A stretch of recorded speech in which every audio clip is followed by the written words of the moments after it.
Денеска со владени делегации, а од 27 март редовна линија со патници. По 35 минути лет, авионот на компанијата Гуливер таксираше на пистата на Скопскиот аеродром.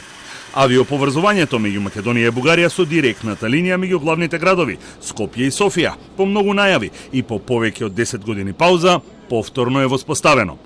Министрите Бочварски и Сабаев задоволни од отварањето на воздушниот пат и од сработеното досега во работната група. На денешната средба во клубот на пратеници е договорено туроператорите од двете држави да отворат трети дестинации. Ќе започне да сообраќа од Софија кон Скопје на 27 март.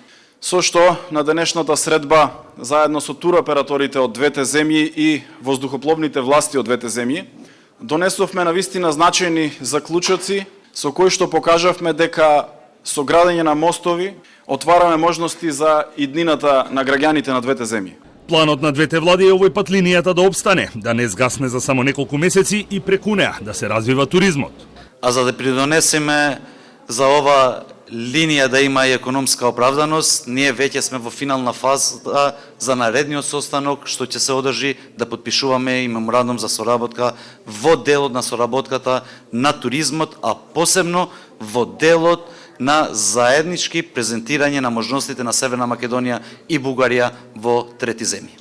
Потешкиот дел од задачата, железничкото поврзување меѓу Македонија и Бугарија е следниот чекор, најави бугарскиот министер за транспорт и врски Николај Сабев. И остава да се насочим усилията към... И останува да ги упатриме нашите напори за една подобра задача помеѓу нас двајцата, да го направиме тунелот и да пуштиме железничката, највеќе во тешкиот дел Деве Бајр. Бугарските представници најавија дека еден од приоритетите ќе биде завршување на патот до граничниот премин Клепало, кој би требало да работи на принципот One Stop Shop, за да се овозможи што е можно поголем проток на луѓе и стока меѓу двете држави.